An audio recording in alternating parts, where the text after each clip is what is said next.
Hey everyone, Robert here, author of Expansion Mastery, the practical guide to living a fully engaged life. Are you ready to start living your life to the fullest?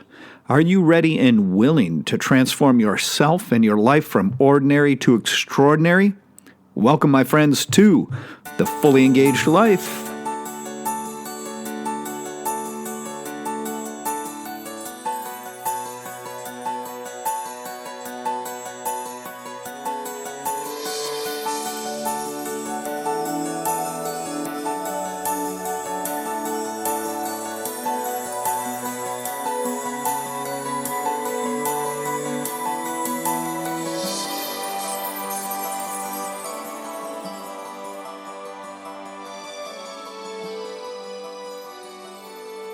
Welcome back to the show, everyone.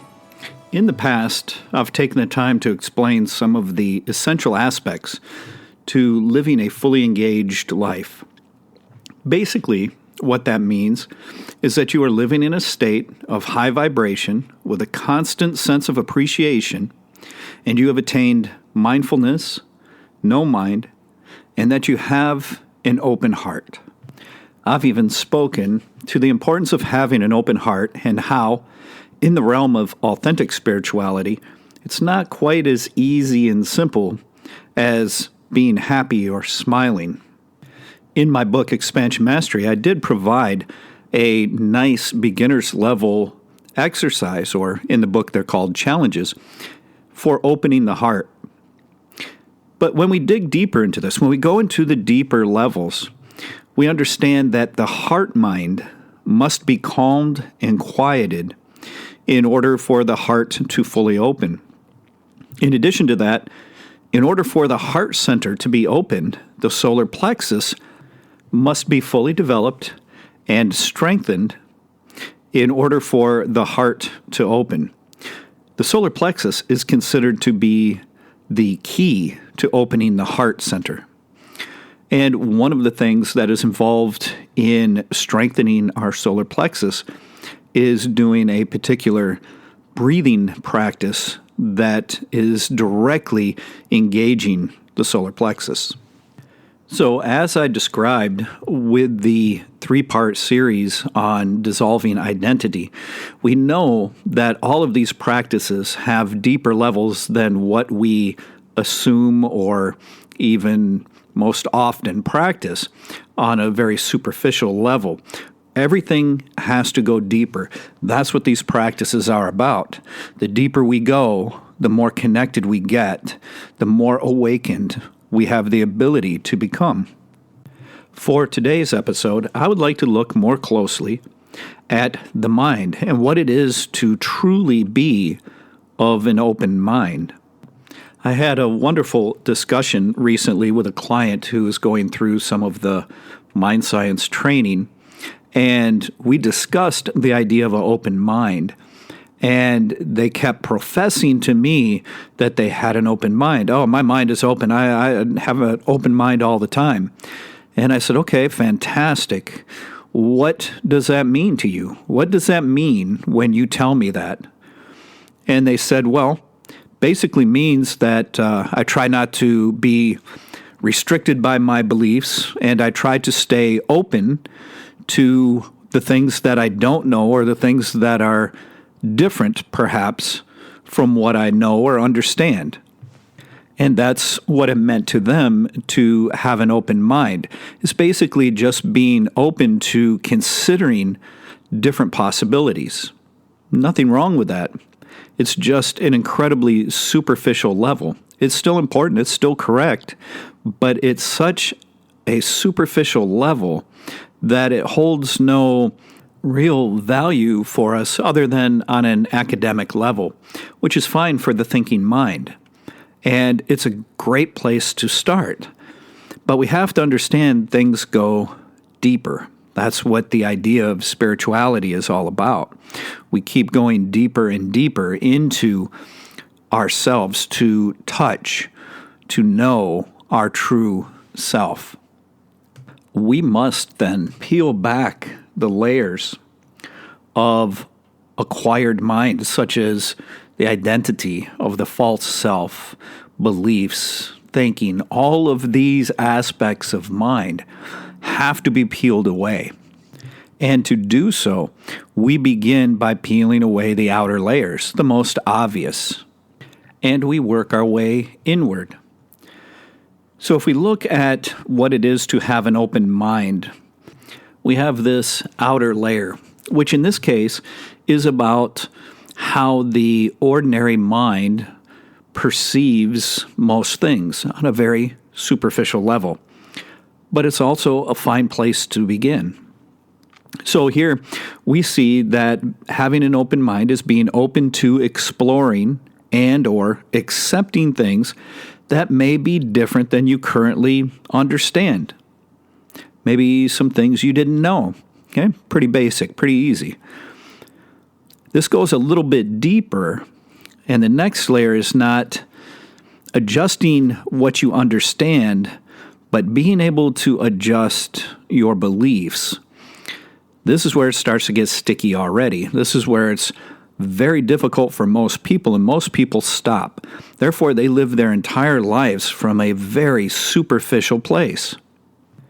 An open mind here is that first, I'm willing to change or alter my beliefs to some degree, but then to go even deeper is to prevent beliefs from actually forming, from being enslaved by your own mental construct known as beliefs. So we can see it gets deep real fast, doesn't it? It can become quite challenging to a lot of people very quickly. And these are just a few of the layers of the obvious or superficial level. First, dealing with the ability to accept and change and explore things that we think, that we believe we know.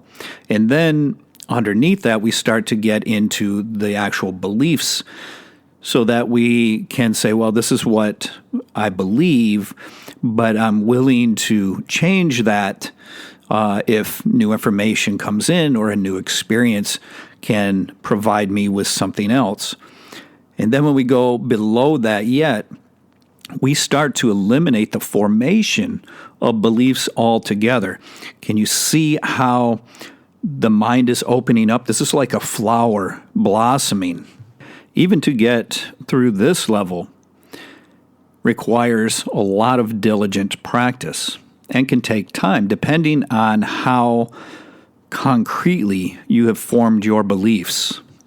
So for this level, the closed mind would be that they are unable to stop the formation of beliefs, and they would be unwilling to even consider changing their belief in any way, and even lack the ability to consider accepting things that are perhaps different from what they think they know they are. But there's another layer. So after we have the ability to address our thoughts, knowledge, and beliefs, we're going to go deeper yet. As we start to go deeper into yet another level, peeling away more layers, this is where the mind needs to be free of the subconscious filters of our past images, knowledge, beliefs, thoughts, experiences, things that are overlaid over every new experience through a subconscious filter that is triggered by external stimuli of the senses. I've done entire podcasts on this subject alone because this is the idea behind very specific spiritual practices, is to gain control over this process because it's an unconscious mental process taking place in our subconscious mind, so we aren't even aware of it. So we have to have the ability through these practices to end up becoming aware of this so we can stop it and then develop the ability to actually suspend it in order to have a true open mind. This is where our mind is opening enough to the experience, the situation at hand, without anything being laid over it from the past. No assumptions, no beliefs, nothing. We get to enjoy in a raw format a new experience. This is critical when you're learning things, especially if you're learning things, spiritual practices, martial arts, meditation, breathing, anything in that realm. This is imperative to allow that sort of learning to be transmitted from teacher to student correctly. This is no small order. And many of the people that I work with on this begin this practice by exclaiming to me that they don't do that. That doesn't happen. And when we get into the practice and they first observe it and they observe it in others and then they observe the process taking place in their own mind, they're astounded. And they come to the realization that, wow, I do that, and I had no idea that I was doing that. So then you can see why making it through the obvious level, those outer layers, was so important to getting here, because you have to have the ability to accept the fact that you are doing something. Your mind is going through a process that you didn't even realize was happening. And it usually takes a fairly strong person to be able to observe it within themselves and then admit it instead of hide from it. But it's only through the recognition, observation, and acceptance that we can begin to work with it. And then there are practices in place that help us engage it directly. And it isn't that this filter is a bad thing. We use it so much every single day, every moment, and it helps us get through life. But when it's an unconscious act, it can also interfere with things we're trying to do, especially as we go deeper into the mind and spirituality. So it isn't like we're trying to root out and destroy anything bad. That's not the case at all. What we are trying to do is to bring it into consciousness from our unconscious mind to our conscious mind, so we're aware of it, and then be able to work with it and ultimately have control over it. This is how we strengthen and have control over our mind, so our mind is not controlling us. But you can see that if I take in information from an experience I'm having, and immediately, automatically, without me even realizing it, I'm filtering it through what I already know and any beliefs that I've already had and things like that. You can see how my mind is not open. How can my mind be open when everything that's coming in is being filtered? It can't. So we need to be able to suspend these filters upon command in order to allow the actual experience, in order to allow ourselves to attain this degree of an open mind. It may be interesting to note that these things are also incredibly important to attaining the ability to be in the present moment. So many people believe that they are always in the present moment because they're paying attention to something. Being in the present moment has nothing to do with where or how you are placing your attention. It's about going inward and truly being. In order to do that, we need the open mind. I have described that this is also an important component in what is called Shoshin, or the beginner's mind. It's getting deep in a hurry, isn't it? Would you like to go further? Yeah, let's go further. Let's go deeper yet, down into another level, is where we can attain a sense of no mind, where there are no thoughts, no questions, no agenda, nothing. The mind has attained complete stillness. From this point, we are capable of receiving much more, because this is when your mind has reached its point of being truly open. It is here that we are open to listen to the voice of our own consciousness, our true voice.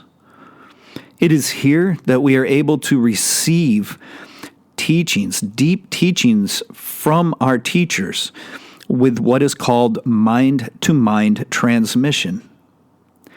In order for mind-to-mind transmission to take place, first, the teacher has to have the ability to actually extend their mind and be able to place their mind alongside or in the student's mind.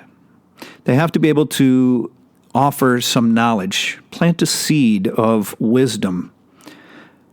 And the student has to have an open mind in order to receive it. Think about this.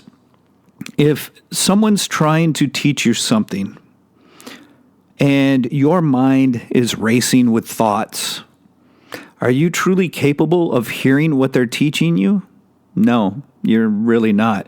You may be listening, but you do not have the ability to hear what is happening, not the true sense of hearing. And also, if you are in a situation where you are learning and the teacher is trying to teach you something, and the whole time you're just dying to ask them a question. I just have this burning question. All you want to do is have them be quiet long enough to create a gap for you to ask a question. You have not learned what they just taught you. Again, your mind is too busy. The same if you have any sort of agenda whatsoever going on. This too creates a busy mind. A busy mind blocks you from receiving any transmission from a teacher. I have learned this and applied it for many decades with some absolutely incredible grandmasters in Japan, China, and elsewhere, as well as with various spiritual masters. So here we get to the heart of the matter. Here we get to it, right? This is the idea of an open mind where there is no mind.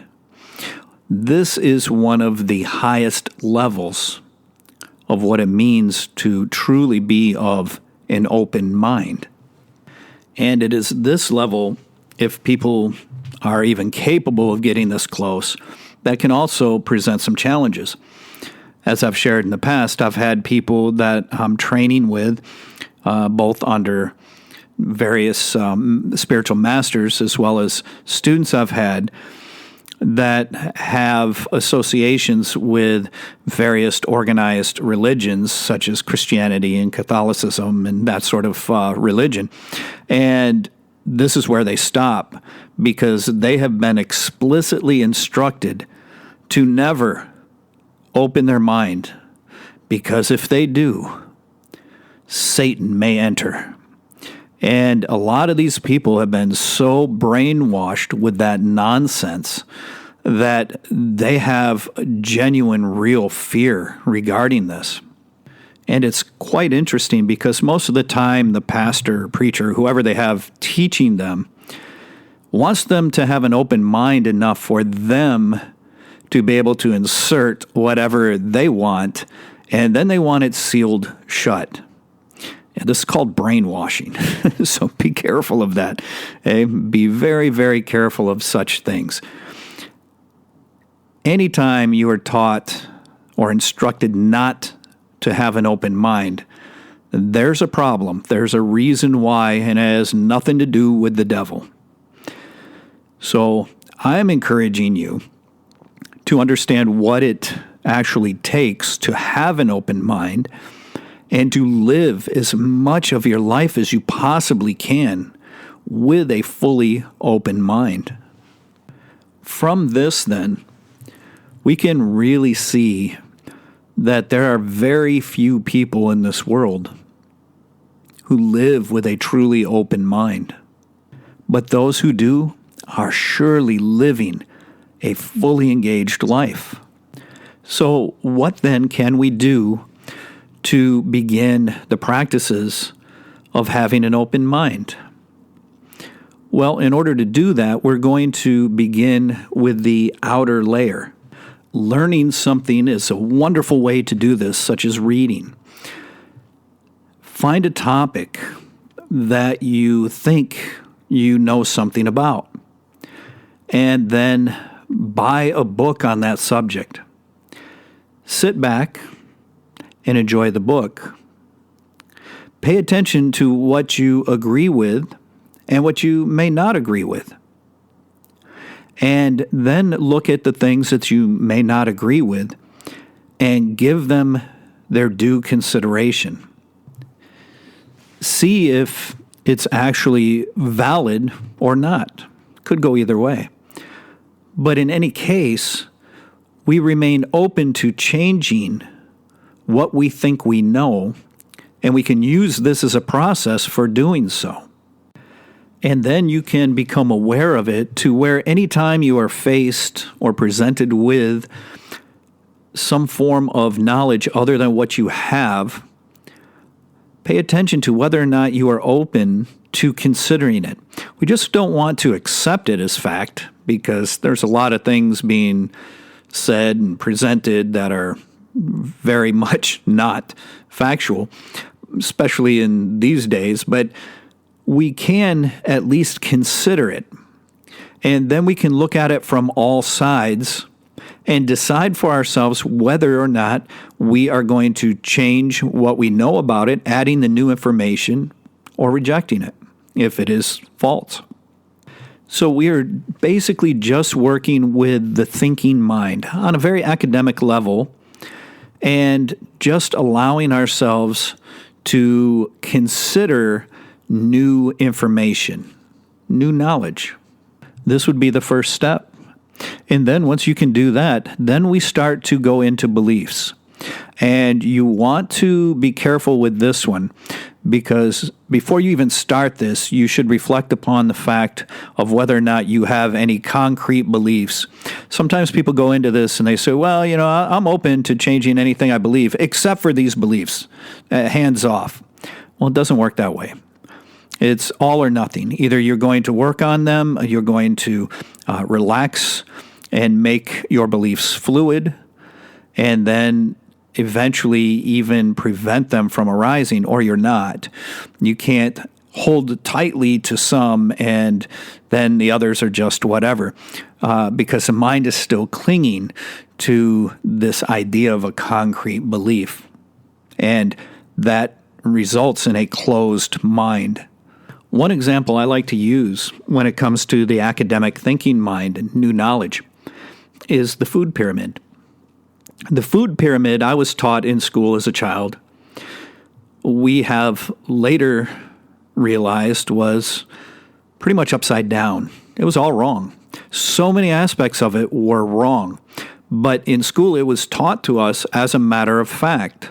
This is how you should eat. This is what the body needs. And it was accepted as fact. Well, and then as we learned more and more about the body, how it works, how we digest things, the nutrients we need, all of that, then all of a sudden we're presented with a different structured food pyramid. Are we open to accept that? Well, the idea is to go, okay, I was taught this, and this is what I thought it was for many, many, many years. Now they're saying it's not. It's actually this. Am I open to considering the difference, or do I just outrightly dismiss it? That's a difference between having an open mind and a closed mind. So for an open mind, I'll say, okay, let's take a look at this. Let's do a little research. Let's start to understand this. Let's actually work with it. I could actually formulate my meals for a week with the way the old food pyramid was structured, and pay attention to how I feel, how healthy I am. I can even go in and get some blood work done if I want verification. Then I could do the same with the new food pyramid. Again, seeing how I feel at the end of it, and even getting some blood work results. So you see, this is what it is. And then from there, go, okay, this is actually the way it is. Whether it's the old, whether it's the new, whether it's something in between, whatever it is, at least I'm open to receiving that new information. And then I set out to have my own direct personal experience with it in order to validate it. It's then that my mind is open enough to accepting this. No, this makes more sense. This is correct. And then you have that knowledge. Your knowledge has been replaced.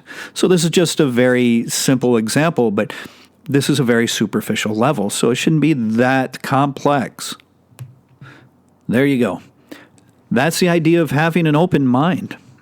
And when you attain that open mind, make sure you hold that open-minded state when you visit me at www.expansionmastery.com. You can get an autographed copy of Expansion Mastery there. You can get the ebook that is newly revised and expanded. You can get all kinds of goodies there. Check it out. Make sure to visit me at www.expansionmastery.com. Also, please help us out on social media. You know all the stuff to do, so I don't need to go on about it. Sharing these podcasts is a tremendous help, and I always appreciate your feedback. So until next time, my friends, I wish you the very best in your practices and, of course, your life. Take care.